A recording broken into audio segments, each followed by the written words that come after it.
Pai, nós queremos te agradecer. Desde ontem o Senhor tem visitado o nosso coração, tem trazido despertamento, tem aberto nossos olhos, tem nos feito sentir e perceber o Senhor, através da instrumentalidade do Teu Filho. E te pedimos que não seja diferente, que nesta manhã Tu nos fale ao coração.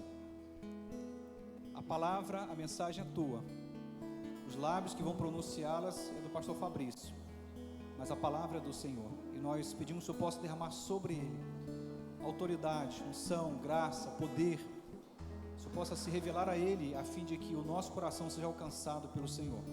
Fale conosco em nome de Jesus, amém.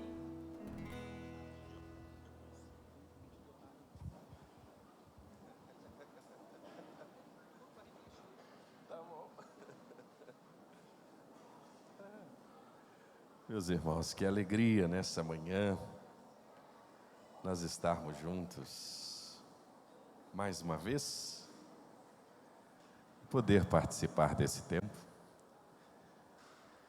E eu queria nesta manhã, antes de trazer a palavra como missionário dos irmãos, partilhar rapidamente 2 sonhos e 2 pedidos. Todos nós temos um bichinho desse aqui na mão, né? A maioria. Eu queria que você pegasse o seu aí, só rapidamente. Isso aqui é uma ferramenta tremenda de evangelização. E quando a gente sabe usar bem ela, a gente alcança milhares de pessoas. Eu queria pedir depois, se você tem aí a sua loja de aplicativos, depois você baixar o aplicativo da nossa plataforma de conteúdo, Rede 316. 316, os irmãos já sabem por quê, né? Baseado em João 3,16. Conteúdo evangelístico 24 horas por dia. E principalmente a moçada, os adolescentes, eu queria te fazer um desafio lá no Spotify e seguir um canal do Dr. Marcos Eberlin, que a gente produz toda semana, a Bíblia e a Ciência. Todos os nossos programas estão no Spotify. Tudo que a gente produz está em todas as plataformas, Google Podcast, Spotify. Aonde você segue, você vai encontrar. E eu não uso nenhum desses. Pode entrar no portal também, que tudo está lá. Para as irmãs, a gente tem vários programas específicos para as mulheres, empreendedores, os empresários. Meu irmão, você é empreendedor.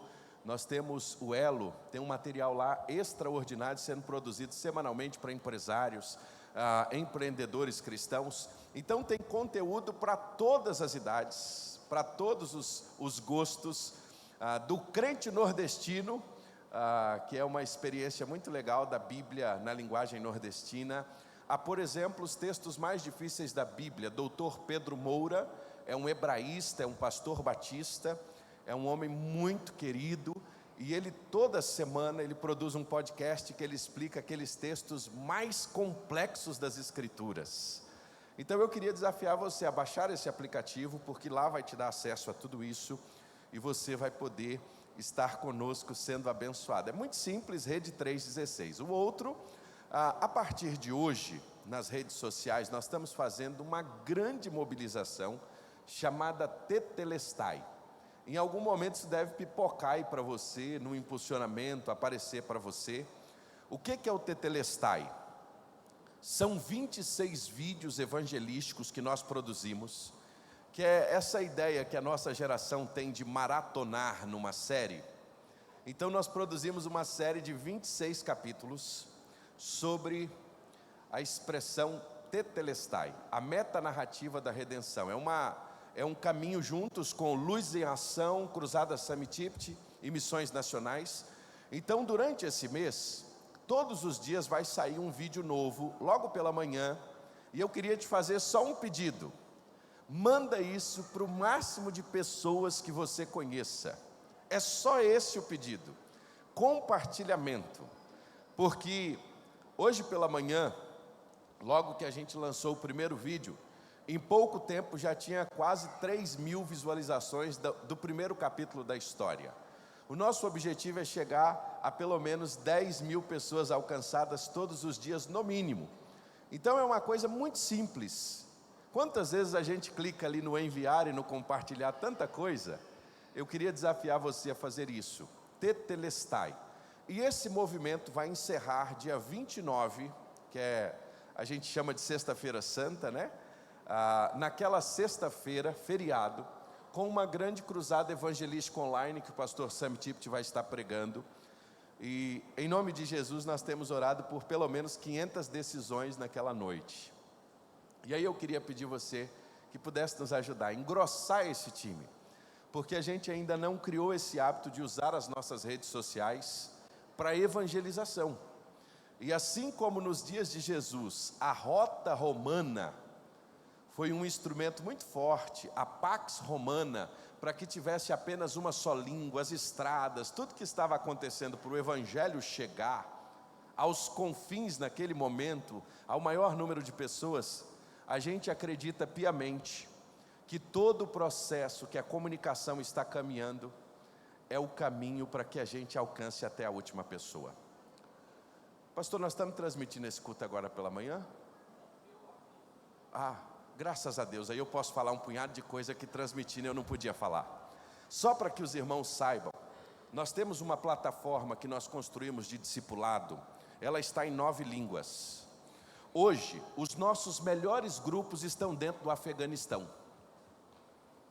Nós não conseguimos colocar um missionário dentro do Afeganistão, mas a gente entra aqui, toda semana dentro do Afeganistão. Só para que os irmãos tenham em mente, em 2019 foi a nossa primeira experiência assim. Num final de semana nós alcançamos 9 milhões de pessoas. Dentre esses 9 milhões de pessoas, nós tínhamos rodado um projeto como esse. Só dentro do Iraque, nós tínhamos 1000 grupos pequenos rodando conosco. Então, eu queria desafiar você a enxergar que o que você tem nas suas mãos é muito mais do que um aparelho telefônico. Você tem nas suas mãos aqui um instrumento de compartilhar o Evangelho. E eu queria desafiar você a fazer isso. Eu queria desafiar você, e isso começa de uma atitude simples. Talvez você ainda não segue a página da sua igreja, passa lá no Instagram e siga. Você talvez quando recebe o link da transmissão do culto, começa a mandar o link da transmissão do culto da sua igreja para as pessoas que você conhece, da sua família. E você vai ver que vai ter gente que não vai falar nada, mas depois na sua conversa do dia a dia, ela vai te começar a contar do que está acontecendo aqui na igreja, porque ela já viu. Então, esse instrumento, irmãos, que a pandemia acelerou, a gente precisa entender isso como uma ferramenta de evangelização. É instrumento de evangelização. Eu estou aqui com 16 pessoas que eu estou orando, que são os meus alvos da campanha do Tetelestai. E hoje eu já mandei o primeiro vídeo para elas. São pessoas que não são crentes. Uma delas é o Fábio. O Fábio é um amigo vizinho de onde nós morávamos. Ele é um homem que respeita o Evangelho, mas não tomou uma decisão ainda por Jesus. É um corretor, um amigo. E ele disse assim: pastor, eu vou fazer a jornada, eu quero assistir a jornada. Hoje de manhã ele já recebeu o primeiro vídeo. Irmãos, quem convence o homem do pecado, da justiça e do juízo é o Espírito Santo de Deus. A gente só precisa clicar e deixa o resto com Jesus. A nossa parte é mandar. Então eu queria desafiar você a olhar isso aqui não apenas como um telefone, mas sempre lembrando do seguinte: se vale uma vida, é difícil demais apertar em compartilhar. A gente compartilha tanta coisa. Então, eu quero desafiar você a usar esse instrumento para fazer isso para a glória do nosso Deus. Amém? Quero te convidar a abrir a sua Bíblia nessa manhã, no Evangelho de Marcos, capítulo 2. Nós vamos juntos, nessa manhã, investir o nosso tempo estudando Marcos, capítulo 2, porque aqui, à luz do que nós estamos, durante esses dias, nos propondo pensar e estar, é um dos textos mais extraordinários, porque Marcos é alguém que nos apresenta a Bíblia em movimento. É interessante isso. É o primeiro evangelho a ser escrito. 16 capítulos. Marcos não foi um dos 12, mas ele foi extremamente influenciado por Pedro, a ponto de muitos teólogos dizerem que o Evangelho de Marcos é o Evangelho que Pedro não escreveu. É o Evangelho de Pedro, pela influência de Pedro. E Marcos tinha algo extraordinário, que é um poder de síntese incrível. É tanto que uma das palavras que Marcos mais usa, e depois, se você quiser fazer isso, vai marcando esta expressão: logo, logo, logo, logo. Às vezes você pega um capítulo de Marcos, você tem 5, 6 milagres, porque ele apresenta Jesus como o Senhor, o Filho de Deus, e de maneira muito clara, ele nos apresenta Jesus como aquele que tinha todo o poder. E ele tem muitas narrativas, e de maneira muito rápida, ele nos apresenta histórias muito profundas das experiências de Jesus. E aí no capítulo 2, nesta manhã, quando a gente vê esse evangelho que está em movimento, Marcos vai nos ensinar uma verdade muito preciosa, que amor é movimento. Eu queria que você repetisse essa expressão comigo: amor é movimento. Vamos mais uma vez? Amor é movimento. Quando a gente ama, nós saímos de onde estamos e vamos em direção ao objeto do nosso amor. Isso em todas as áreas da nossa vida. É interessante quando o rapaz vê uma moça e ele está assim interessado, ele faz cada coisa, rapaz. Eu me lembro, pastor Euquias, eu cheguei no seminário, eu vi a Samara sentada assim do outro lado da classe, e eu disse já no primeiro dia: eu vou casar com aquela moça, é aquela moça que vai ser a minha esposa. Nós chegamos no seminário, os dois com 17 anos, bem meninos, e aí eu olhava para ela e falava assim: aquela moça. Aí eu descobri a igreja que ela era, e eu já tinha amizade com o pastor dela, e um dia ele falou assim: você não quer ir trabalhar num acampamento lá na igreja? Eu falei: eu topo na hora. O que o senhor quer que faça? O senhor quer que lave banheiro? O senhor quer que vá ajudar em quê? E eu fui e falei assim: é aqui que eu vou aportar meu burro, como diz o mineiro, eu vou ficar por aqui. Sabe por quê? Porque aquilo que a gente ama nos faz se mover. Graças a Deus não dá para contar essa história aqui, porque senão ia ser longa, mas depois a gente pôde então começar o nosso namoro e já vamos breve completar 20 anos de casados. Mas aquilo que você ama faz você mover. Semana passada a gente tinha uma reunião, semana retrasada, e aí disse assim: meu irmão, você vai poder estar com a gente? Ele disse: não, pastor, não vou poder estar não. Nessa reunião não poderia estar, e ele me chamou, na verdade: pastor, o senhor não quer ir comigo no estádio? Eu digo assim: eu não posso, eu tenho uma reunião na igreja. Ele disse: pastor, eu já comprei até o ingresso, o senhor não quer ir? Eu pago o seu ingresso. Pense num atleticano roxo, é aquele meu irmão, e ele sabe que eu era atleticano. Ele me convidou para ir no estádio. Ele ama o Atlético. Tem uns flamenguistas que têm coragem de sair daqui para ir para o Rio de Janeiro. Isso é amor pelo time, não é assim? Tudo que a gente ama, a gente bota o quê? Tempo e dinheiro. Porque amor é o quê? Movimento. É por isso que a gente compreende que se vale uma vida, vale um esforço. E Marcos capítulo 2 vai nos ensinar sobre esse amor em movimento. E é por isso que eu quero te convidar a acionar o seu aplicativo da Bíblia, ou abrir a Bíblia em papel, porque a partir do versículo 1, nós temos a história de Jesus voltando para casa.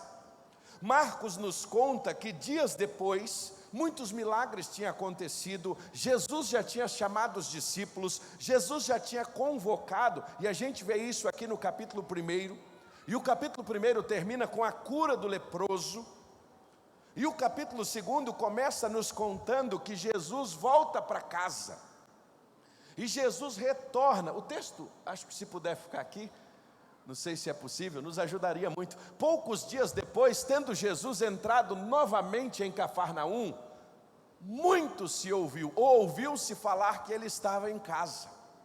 O ministério de Jesus já tinha começado, a sua fama já estava em todos os lugares. Ele era aquele que estava trazendo cura, libertação. E é interessante que os próprios religiosos estavam admirados, porque ele não apenas falava, ele agia. O seu testemunho, o seu poder, e ele volta para casa. Cafarnaum era o seu quartel-general. Se nós podemos assim imaginar, ali ele estava em casa, ele estava reunido, e então ele volta para a sua casa. E quando ele chega em casa, muita gente sabendo do que estava acontecendo, quem era Jesus, todo mundo vai correndo para a casa de Jesus. Todo mundo queria estar com Jesus. As pessoas, os necessitados, queriam estar na presença de Jesus. E diz o verso de número 2 que muitos se reuniram ali, a ponto de não haver lugar, mesmo junto à porta. Olha, quem está aí? Quem voltou? Eu fico pensando que muitas pessoas estavam só naquela expectativa assim, que dia que ele vai voltar? Nós não conseguimos ir, mas ele vai voltar. Aí de repente aquele burburinho começa, os grupos de WhatsApp lá em Cafarnaum, o pessoal começa a comentar e diz assim: olha, ele voltou, ele chegou, ele já está em casa, então vamos para lá, vamos correr para a casa dele. Leve o coxo, leve o doente, leve o enfermo. Por quê? Porque Jesus está em casa. E a turma chega lá. E era tanta gente que até a porta estava cheia. O texto, de maneira muito especial, vai construindo essa narrativa e nos mostrando que as pessoas chegam ali. Mas é interessante que, quando elas estavam ali, Jesus estava lhes ensinando a palavra. É interessante que Jesus não estava ali necessariamente num show de milagres, e ele tinha poder para isso. Ele poderia dizer assim: faz a fila aqui, ó, todos os enfermos, e vai passando um por um, que eu vou orar um por um para ser curado. Você acredita que Jesus tem esse poder? Amém? Só que ele não fez isso. Ele não disse assim: pode trazer todos os endemoniados e enfileirar aqui. Ele não fez isso. É interessante que Jesus estava na sua casa, mas Jesus lhes ensinava a palavra. Por quê? Porque a maior cura, a maior libertação, não é das nossas enfermidades físicas. A nossa maior libertação é dos pecados que nos perturbam e nos afastam de Deus. E é por isso que ele mesmo vai dizer em João 8, que quando nós conhecemos a palavra, nós somos livres. E conhecereis a verdade, e a verdade vos libertará.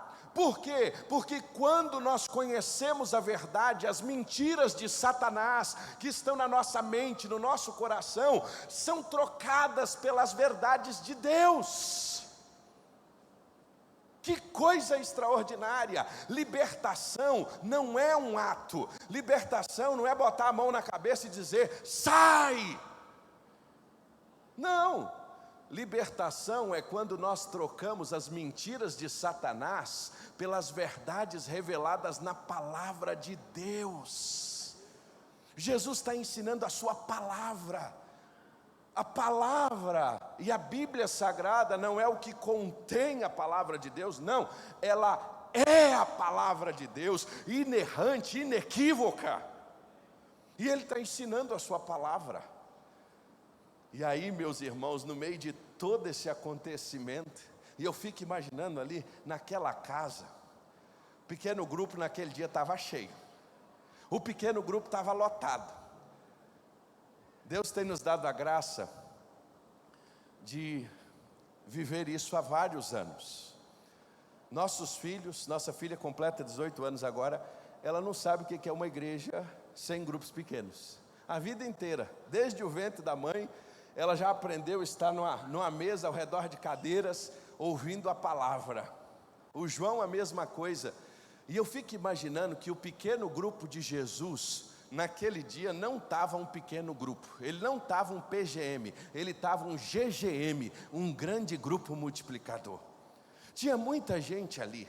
E ele ensinando a palavra, sabe por quê, irmãos? A casa, ela tem um poder extraordinário. Você tem muito amigo que se você convidar ele para vir aqui no templo, ele não vem não. Se você convidar ele para vir num culto, ele não vem não. Mas se você convidar ele para ir na sua casa, ele vai. A casa tem isso, a casa é acolhedora, a casa é onde a gente olha olho no olho. Por isso que o grupo tem que ser menor, que se ele for muito grande, a gente não consegue ter essa experiência. Mas é interessante que nesse dia, o grupo de Jesus em casa não estava só os 12 não, porque tem hora que Jesus pegava o pequeno grupo dele e retirava para estar só com o PGM dele, com os 12. O pequeno grupo dele, mas ali naquele dia tinha um GGM, tinha muita gente. E aí acontece uma experiência extraordinária naquele dia, que tem muito a nos ensinar, que se vale uma vida, vale o esforço. Ele estava ensinando e de repente, eu queria que você parasse agora e olhasse para esse teto. Olha aí para o teto, dá uma olhada. Imagine se nessa manhã começasse a descer alguém aqui. Imagine agora abrindo um pedaço da telha, corta a telha para lá, corta a telha para cá, e de repente começa a descer alguém. O texto em que nós estamos lendo diz que de repente, enquanto Jesus ensinava, e as casas, normalmente, aqueles telhados que não são como nós temos hoje, eles começaram a abrir e descer um homem. Imagine agora essa experiência. Imagine, pastor Leonardo, 4 adolescentes segurando uma corda lá em cima, 4 homens ali segurando um paralítico que começa a descer. Sabe por quê? Porque eles tentaram entrar na porta, não deram certo, tentaram chegar pela janela, não foi possível. Então só tem um jeito: vamos subir pelo telhado e vamos descer esse homem lá. Por quê? Porque ele é alguém que carece. E aí de repente eles abrem o telhado e começa essa cena. Imagine começar. Lá em Minas Gerais a gente chama de banguê, né? Aquela maca assim com 4 cordas. Não sei como é que você chama aqui no Goiás, mas lá a gente chama assim. É uma maca com 4 cordas. Imagine um lençol amarrado em 2 varas e aquele homem ali, eles começam a descer. Vai devagar aí, segura aí. Imagina aquela cena. Parou tudo. Todo mundo ficou olhando aquele negócio. E ele começa a descer. E eles começam a descer aquele amigo precioso. 4 homens lá em cima e um descendo. Aí Jesus diz assim, olha que interessante o texto. Remover o telhado, no ponto correspondente ao lugar que Jesus estava. Então a casa tinha mais de um cômodo, era vários cômodos, e ele começa a descer o leito do paralítico deitado. Aí o verso 5 diz assim, vendo-lhes a fé, Jesus disse ao paralítico, filho, os teus pecados estão perdoados. Vendo-lhes a fé, Jesus usa o plural. Interessante que Jesus não diz assim, viu a fé do paralítico. E olha que aquele paralítico tinha fé, porque aceitar 4 amigos descer na corda tinha que ter muita fé. Mas vendo-lhes a fé de quem? Só do paralítico? Não, dos 5, dos 4 que levaram e daquele que aceitou a ser descido.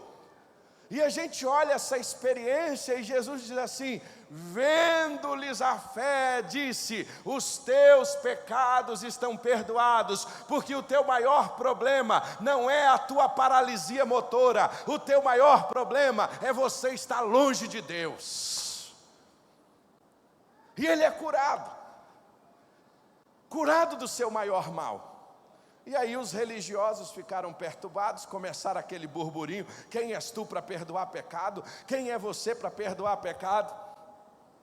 Então, meus irmãos, Jesus ouvindo eles dizer isso, vira para aquele homem, e Jesus percebendo tudo isso, verso 8, e no verso 9 vai nos dizer, Jesus vira para ele e diz, levanta, toma o teu leito e anda.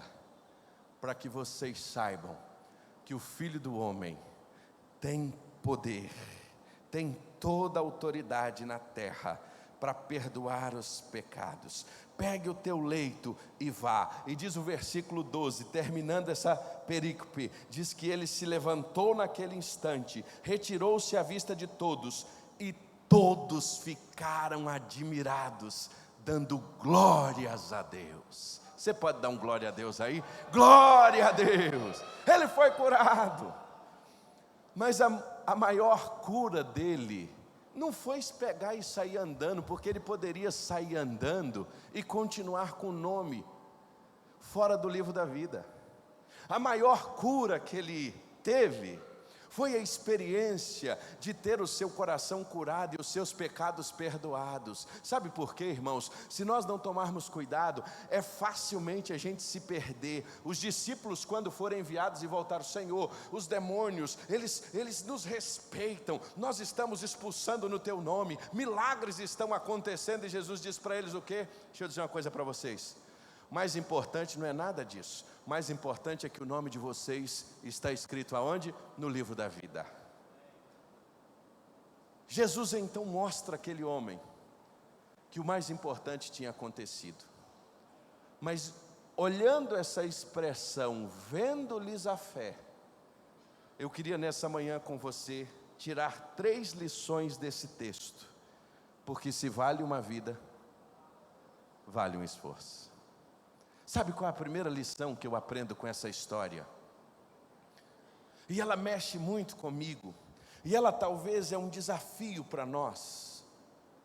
É que nós somos uma geração que de alguma forma nós perdemos a empatia em sentir a dor do outro. Já notaram isso? Talvez pelas circunstâncias, talvez pelas as coisas que estão ao nosso redor, por tudo que a gente vivencia na nossa vida, muitas vezes a dor do outro já não mais toca no nosso coração. Nós se tornamos a geração do emoji. Nós nos tornamos a geração em que isso aqui tem uma linguagem. E a gente está tão insensível às vezes que alguém posta assim, nas redes sociais: o meu familiar morreu, aí você vai lá e dá um like. Olha que interessante isso. Nós chegamos a esse pouco. Você dá um like quando diz que alguém morreu. A gente dá um like quando diz que alguém faleceu, perdeu um ente querido. Por quê? Isso nada mais é um reflexo de uma geração que se tornou insensível à dor do outro. Nós paramos de perguntar como você está. Já notaram que a gente não se cumprimenta mais assim? Meu irmão, como você está? Tudo bem com você? A gente mudou. A gente normalmente não para e pergunta assim: meu irmão, como você está? Como estão as coisas? Porque quando você pergunta como alguém está, você precisa estar disposto a ouvir pelo menos 30, 40 minutos. E como nós nos tornamos insensíveis a quem sofre à beira do caminho, nós preferimos dizer assim: tá tudo bem, né, Ilquias? Tá tudo bem, né, pastor Ilquias? Porque ele se falar assim, não está não, a gente já tem a outra resposta. Sabe qual é? Vai ficar. Deus te abençoe em nome de Jesus. Problema teu é teu. E aqui esses homens nos ensinam uma coisa: eles tinham um amigo que estava à beira do caminho, que sofria algo terrível, que era não poder andar, e ele não chegaria até Jesus, e eles então tiveram um coração tão amoroso, que sentiram a dor deste homem, e disseram: se vale uma vida, vale um esforço, nós vamos levá-lo até Jesus.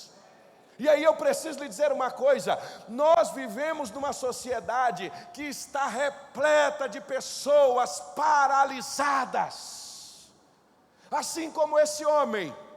Mas a paralisia agora não é física, não é motora. Pararam na vida, pararam na história, pararam na sua jornada. E de alguma forma, se alguém não se unir, ir até ela, fazer um esforço para tirar ela de onde está e levar a Jesus, ela vai continuar ali. Como é que esse homem chegaria a Jesus? De que maneira esse homem iria até Jesus? A casa lotada, como ele ia chegar? Se ele chegasse andando, já não seria fácil para entrar, ainda mais alguém que estava longe. Mas a Bíblia diz que 4 amigos sentiram a dor dele. Sabe por quê? Porque se vale uma vida, vale o esforço. Eles sentiram a dor dele, a ponto de preparar uma maca, a ponto de preparar um leito, colocaram em cima. E meu irmão, não é brincadeira não. Carrega alguém sozinho, é pesado. Carrega com 2, fica mais tranquilo. Carrega com 3, fica mais leve. Mas carregar de 4 é uma bênção. Às vezes você está pensando em resolver a vida do outro sozinho. Às vezes vai ser pesado demais. Chama mais uns 2, 3 irmãos da igreja, começa a compartilhar o nome um com o outro. É por isso que o PGM, o grupo pequeno, é extraordinário, porque é esse lugar onde a gente se junta para orar e ajudar pessoas que não conseguem chegar a Jesus. A gente vai junto lá, busca Ele e traz, um ajudando o outro, um caminhando com o outro, porque muitas vezes fazer uma ação dessa sozinho é pesado. Mas aqui nós estamos aprendendo que nós podemos, de maneira coletiva, juntos, 4 se unem para sentir a dor de um, pegar ele da onde ele está e levar ele até Jesus. Já pensou? Você e mais 3 colegas começa a orar por um amigo teu, e cada um começa a orar pelo amigo do outro, e os 4 vão trabalhar para levá-lo até Jesus. É isso que aconteceu aqui. Um grupo pequeno trabalhando para pegar alguém que não tinha condições nenhuma de ir até Jesus e levá-lo a Jesus. É isso que acontece, irmãos, quando a gente entende que se vale uma vida, vale o esforço. A gente passa a olhar e sentir a dor do outro. A primeira lição que esse texto nos ensina é que nós podemos, através de grupos menores, grupos pequenos, nós podemos juntos reunirmos pequenos grupos em casas para pegar gente que parou na vida e levá-las a Jesus, de maneira muito simples, de maneira muito tranquila, sem pesar, mas compartilhando vida, compartilhando experiências, compartilhando coração, compartilhando oportunidades, compartilhando vida. A primeira lição que a gente aprende com esse texto é que estes 4 homens estavam com um coração sensível a quem sofre ao seu redor. Você quer ver como tem alguém sofrendo perto de você? Olha para a sua mão e não tem nada de místico nisso. Dê o nome aí a 5 pessoas que você conhece, que está precisando urgentemente ser levada a Jesus. Olha aí para você ver, você vai lembrar fácil. Pensa aí em 5 pessoas que você conhece. Eu vou diminuir, porque 5 talvez, está muito, pastor. 3 nomes aí, ó. Maior de todos, Anelar e o Mindinho aqui.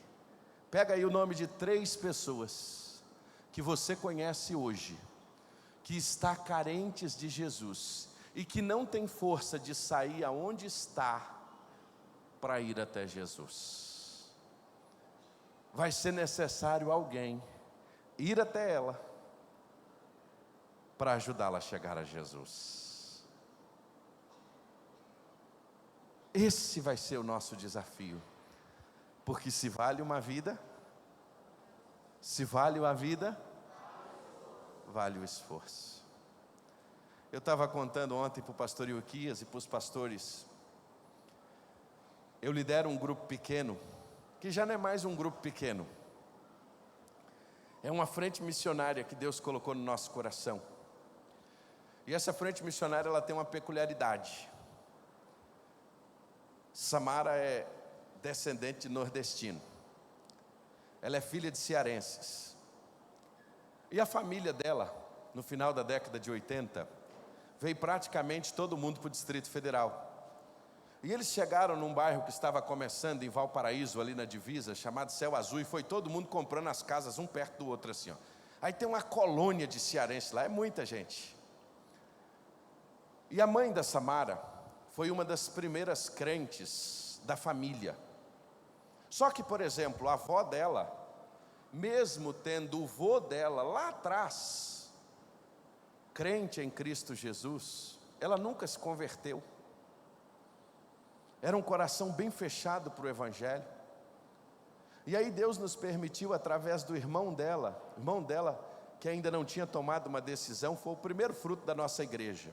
A nossa igreja começou há 7 anos atrás, eu, ela e a minha sogra e as 2 crianças. Irmãos, viram que eu sou um cara bom de relacionamento, né?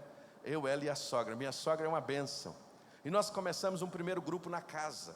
E ali nós nos reunimos para orar. E ali nós começamos a orar pelos nossos familiares. E aí a gente começou a orar pelo irmão mais velho da Samara, que conhecia o evangelho a vida inteira, mas não tinha tomado uma decisão.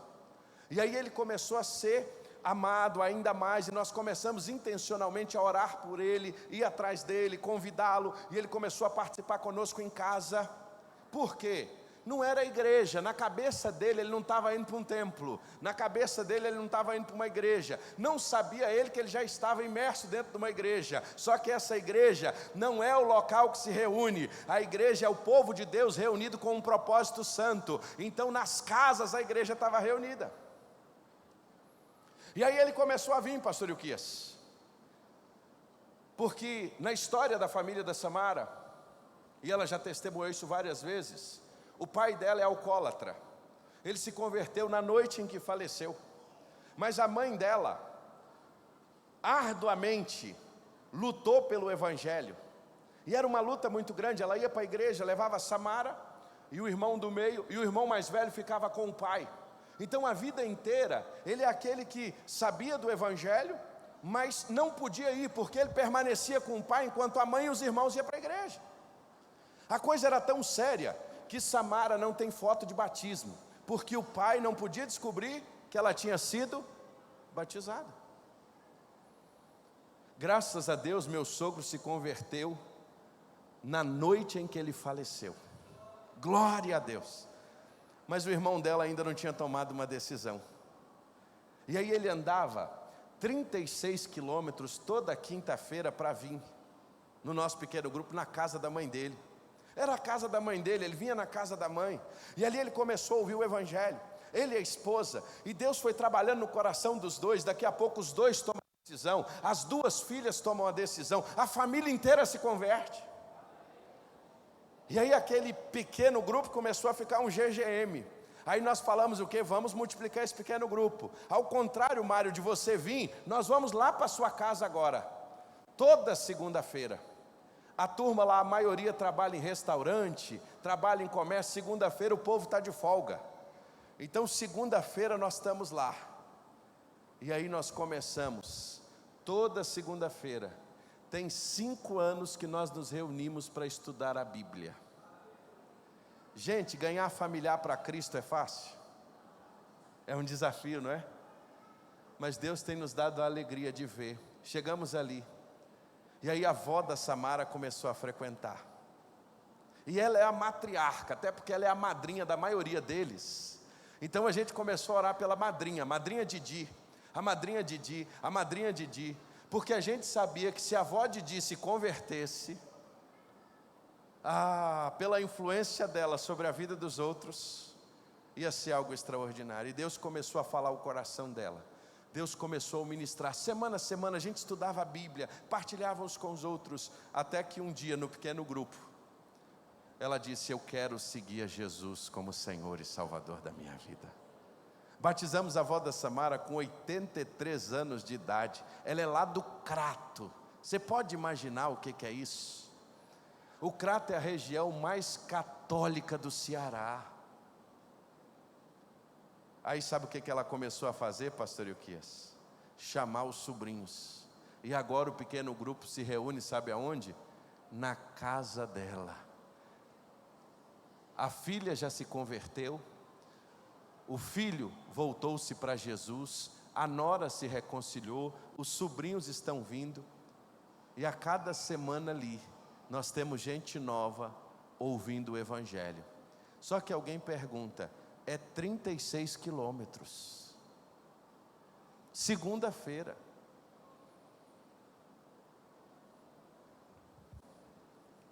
Se vale uma vida?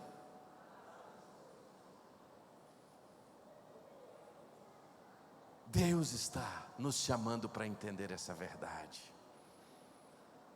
A primeira que nós aprendemos aqui, sabe qual é? Que nós precisamos ver gente ao nosso redor que está paralisada e que só vai até Jesus dia que você se dispor a ir até ela. Agora, tem uma segunda verdade nesse texto. Sabe qual é a segunda verdade? Vai ser necessário pagar um preço para que isso aconteça. E aqui eu fico imaginando que esses 4 amigos tiveram que fazer uma reunião e dizer assim: olha, amanhã é o dia, Jesus voltou. Então nós vamos ter que vamos criar uma estratégia. Qual vai ser a estratégia? Nós vamos criar um leito, vai ter 2 varas, vai ter um lençol ali, nós vamos colocar ele em cima. Aí um disse assim: mas vai ser que horas? Olha, diz que ele vai chegar mais ou menos no final da tarde. Ah, mas no final da tarde eu estou trabalhando. Não, mas eu vou dar um jeito, eu vou falar com o chefe. Porque amanhã eu vou mexer na minha agenda para que esta pessoa, para que a gente consiga levá-lo. Você acha que foi simplesmente assim? Ah, Jesus chegou, os 4 pegaram e levaram? Não! Na vida é necessário muitas vezes um esforço e um preço a ser pago para que pessoas que estão no meio do caminho sejam levadas a Jesus. Um dos nossos maiores desafios, por que a gente não alcança outros para Cristo? Porque na nossa agenda não tem um tempo em que a gente invista intencionalmente em gente que está pelo caminho. A gente tem agenda para tudo, a gente tem tempo para tudo. Por isso que eu disse que amor é movimento. Se nós amarmos as pessoas que estão ao nosso redor, que não conhecem a Jesus, nós vamos ter uma noite por semana, para que a gente invista nelas. A gente vai ter tempo para ir até elas, para estar, conviver, ver a sua necessidade, chamar mais um e dizer: vamos montar um leito e vamos levá-la a Jesus. A segunda lição que nós aprendemos aqui é que um preço precisa ser pago. E o primeiro preço, sabe qual é? Agenda. Uma das coisas mais desafiadoras da nossa geração, irmãos, não é apenas recursos. Para muitos é muito fácil tirar uma onça do bolso e entregar, mas é mais difícil tirar 1 hora para estar com alguém que precisa. Mexer na minha agenda, mexer na sua agenda, só mexe de fato aquilo que é importante para nós. E enquanto nós não amarmos pessoas a ponto de parar tudo, criar o leito e gastar tempo, você acha que aquilo foi rápido? Você acha que aquilo foi um negócio assim simples? Não! Eles investiram tempo, eles investiram esforço, e eu vou mais. Eles investiram recursos, sabe por quê? Porque alguém teve que pagar o conserto daquele telhado, meu irmão. Você acha que ia deixar aquilo lá assim? Não. Investiram para que aquele homem pudesse ter uma experiência com Jesus. Quanto eu e você estamos dispostos a investir do nosso bolso, do nosso tempo, da nossa agenda, dos nossos relacionamentos? Se vale uma vida, vale o esforço.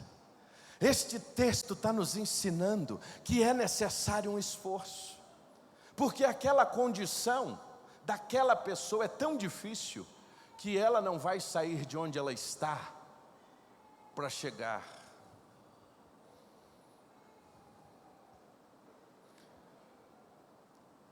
Eu vivi uma experiência com um jovem muito especial. Um dia eu chego no culto e um irmão querido nosso diz assim: pastor, o senhor lembra de fulano? Lembra de Isaac?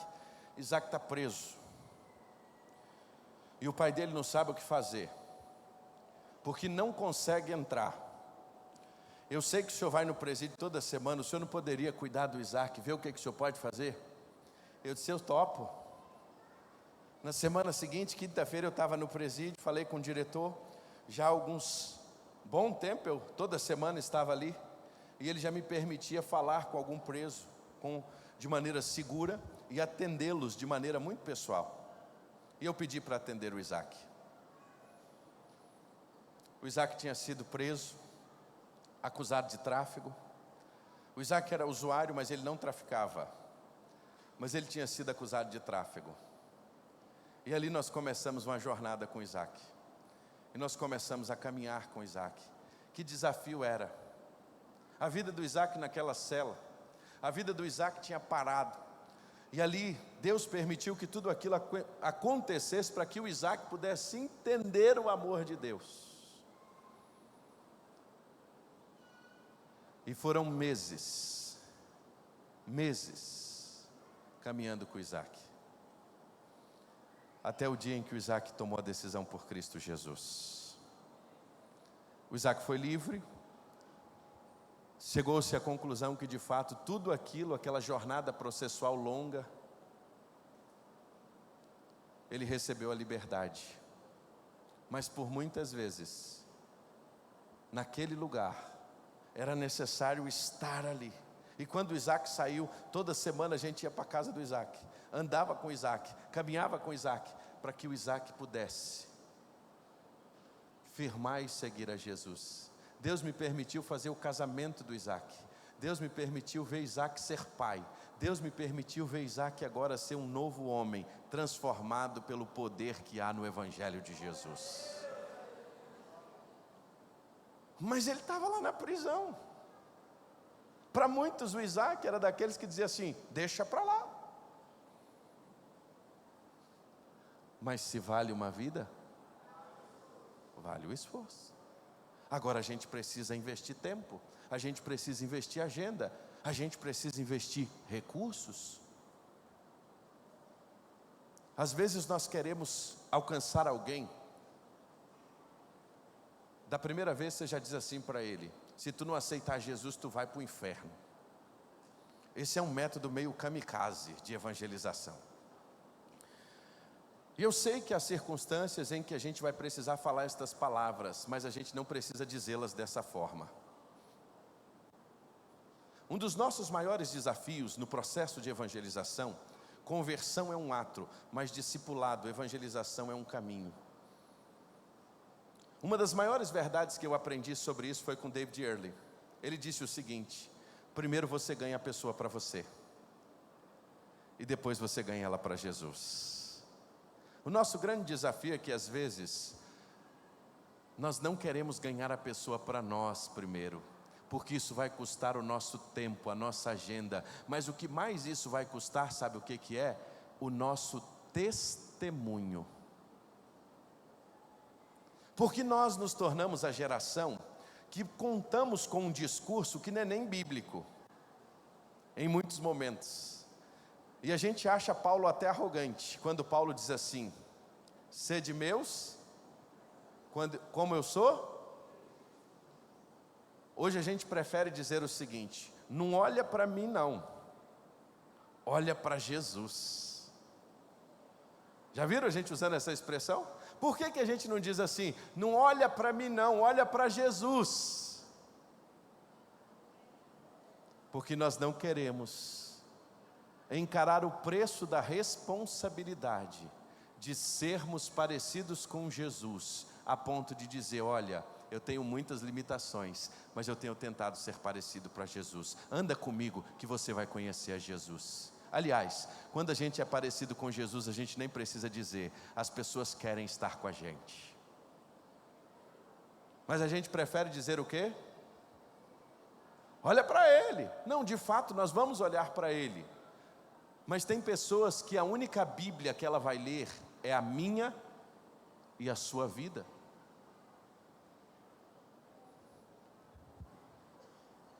Nós aprendemos que nós precisamos sentir a dor do outro, que nós precisamos pagar um preço, mas eu quero terminar com a última lição.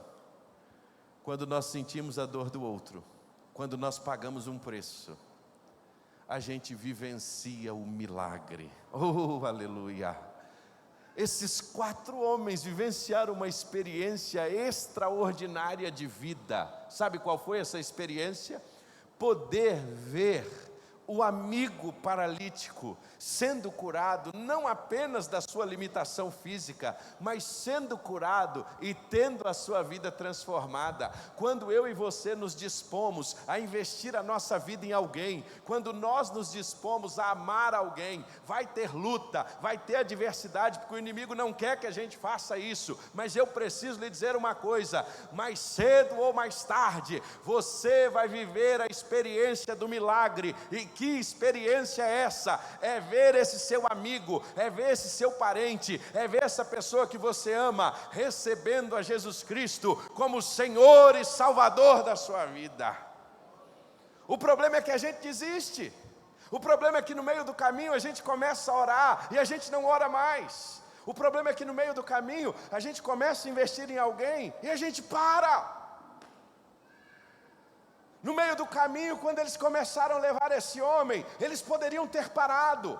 Quando eles chegaram na porta da casa de Jesus, eles poderiam dizer: não, gente, está cheio demais, vamos voltar para casa. Vamos deixar isso para lá, pastor Esquival. Como é que nós vamos chegar com esse homem lá? Isso está dando trabalho demais. Porque é assim, quando a gente começa a investir em alguém, a gente começa a se envolver com pessoas, nós entramos numa batalha espiritual. Por quê? Porque se tem uma coisa que Satanás não quer, é que a gente faça isso. Existe uma batalha, o reino de Deus e o reino das trevas. E quando a gente avança com o reino de Deus, você acha que o reino das trevas vai ficar quietinho?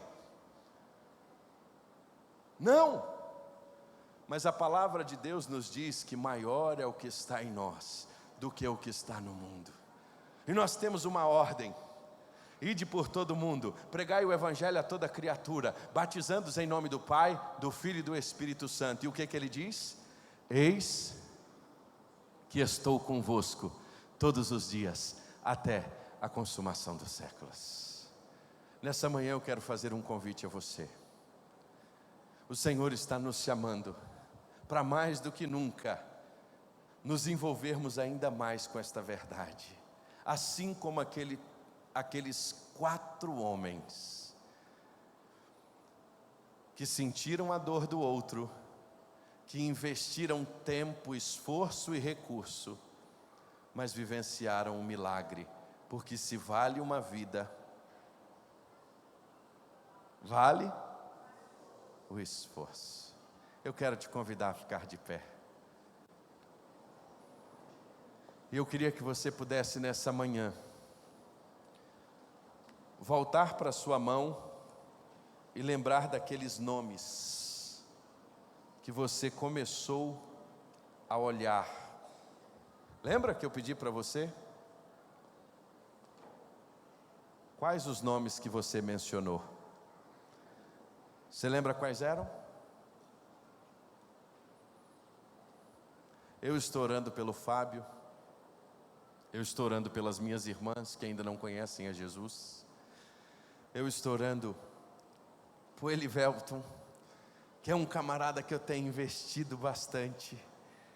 E eu brinco sempre que ele é um bagre ensaboado, ele sai por lá, ele sai por aqui, mas eu vou atrás dele, eu não desisto, porque eu sei que mais cedo ou mais tarde ele vai ter uma experiência com Jesus. Eu orei pelo meu pai 15 anos, até um dia, em que numa mensagem de domingo, eu tinha um amigo que ia pregar na igreja, pastor Ilquias, e naquela noite choveu muito, e esse amigo estava hospedado na nossa casa, e meu pai ficou constrangido, porque a gente ia na chuva para a igreja. Ele disse assim: eu vou levar vocês. Aí ele pegou o carro dele e foi nos levar, para fazer uma média com meu amigo, para não ficar assim aquela coisa toda. Aí ele disse assim: eu não vou voltar, agora eu vou ter que esperar vocês. Aí ele sentou lá na última fileira. E naquela noite o pastor Júlio pregou: há esperança para o teu futuro, assim diz o Senhor. Jeremias 37:11. Na hora que fez o apelo, o papai levantou lá do fundo e veio à frente, recebendo a Jesus como Senhor e como Salvador da vida dele. 15 anos. Nós oramos, eu e meus irmãos, e nós clamávamos ao Senhor. E tinha dia que a gente parecia assim: meu Deus, como é que vai ser isso? Mamãe a mesma coisa, atolada no vício do fumo, fumou a vida inteira. E ela dizia assim: como é que vai ser? E ela tinha tentado várias formas para deixar o vício, não conseguia.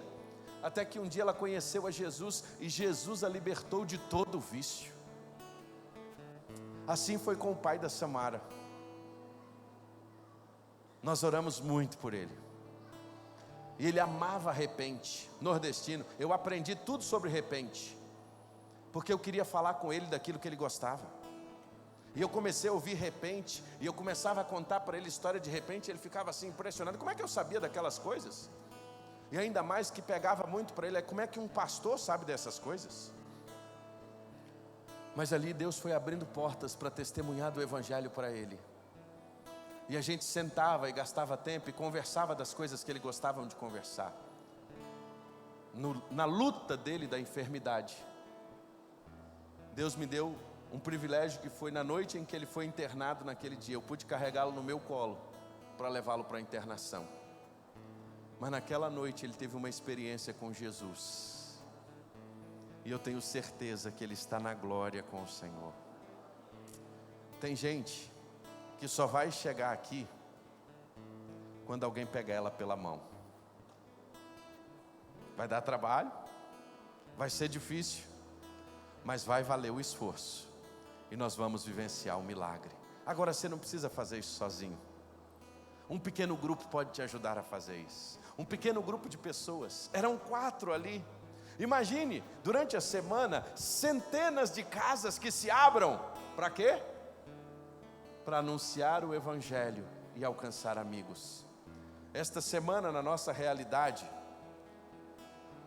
14 casas foram abertas. Nessa agora, 18 casas serão abertas.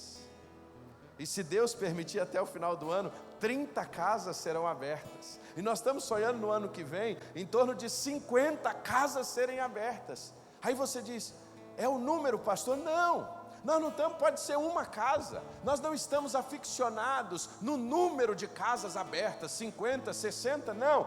Nós estamos apaixonados em ver o que Deus está fazendo através de gente simples, que convida o amigo, que convida o vizinho para estar na sua casa, para ouvir o Evangelho. E de maneira preciosa ali o Espírito Santo fala. E quando o Espírito Santo fala ao coração de alguém, ele convence o homem do pecado, da justiça e do juízo. Eu queria desafiar hoje a você a dizer, pastor, eu não sei nem o que eu vou fazer, mas eu quero ser um dos 4. Eu não sei como é que vai ser. Olha, eu preciso te dizer uma coisa. Você vai só depois procurar o pastor Ilquias e dizer assim, pastor, eu sou um dos 4, pode contar comigo. Você vai levantar a mão e dizer assim, olha, eu sou um dos 4, eu quero levar alguém a Jesus. Eu não sei como fazer, eu não tenho todo o treinamento, mas eu tenho a disposição. Jesus usa o disponível. Você está disponível para Ele te usar? Você aceita esse desafio nessa manhã? Eu quero ser um dos 4. Eu quero ajudar a levar gente a Jesus. Se você quer ser um dos 4, eu queria orar com você. E aí eu quero lhe convidar a sair do seu lugar e a vir aqui à frente, porque é uma atitude em que você vai dizer, eu estou aqui porque eu quero fazer diferença. Eu quero fazer diferença na minha geração. Eu quero fazer diferença na minha cidade. Eu quero ser parecido com Jesus. Eu não sei como é que vai ser. Vai ter um treinamento, vai ter uma forma em que eu vou aprender como fazer a maca para levar a gente a Jesus. Vai ter uma forma que eu vou aprender a fazer isso. Mas eu quero dizer que eu estou aqui. Jesus, eu não quero ficar fora do que o Senhor está fazendo. Eu não quero ver gente sofrendo do meu lado e eu não podendo fazer nada. Eu não quero ver gente paralítica que não consegue andar e eu não vou fazer nada. Sabe por quê? Porque se vale uma vida, vai valer todo o esforço. Eu quero fazer esse esforço, eu quero ajudar numa congregação, eu quero ajudar num grupo pequeno, eu quero ajudar de alguma forma, eu vou abrir a minha casa, igual Jesus abriu a dele. Eu quero abrir a minha casa para ser um lugar de palavra, que alguém venha aqui, olha, eu não sei falar não, mas eu sei arrumar as cadeiras, eu sei preparar um café, eu sei convidar os vizinhos. E a minha casa será uma casa de milagres, a minha casa vai ser uma casa de transformação. Eu estou aqui, Jesus. Eu não sei como é que vai ser, mas eu estou disponível. Pai, eu te louvo pela vida dos teus servos que nessa manhã estão aqui à frente dizendo, Pai, eu estou disponível à tua vontade. Eu estou disponível ao teu querer. Assim como aqueles 4 amigos se uniram para levar aquele homem a Jesus. Homem que não tinha esperança. Homem que não tinha condições de chegar por vontade própria a Jesus, com forças próprias a Jesus. Eles se uniram e o levaram.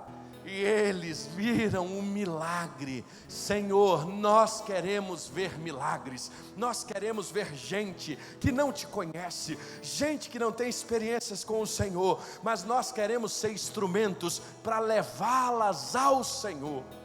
Nós não temos a capacitação, nós não sabemos nem o que fazer, mas nós temos a disponibilidade.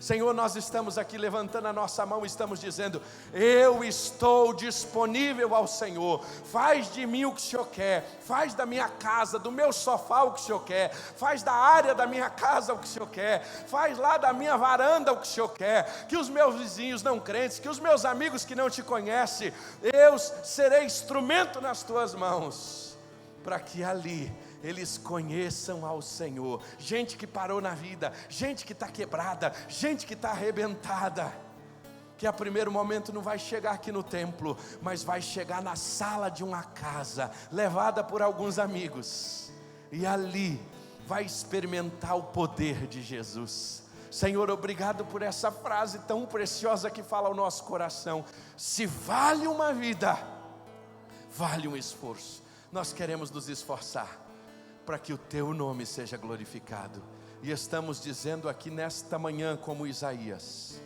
eis-me aqui, envia-me a mim, Senhor. Faça a tua vontade na nossa vida, é a nossa oração, em nome do Senhor Jesus, amém, Senhor.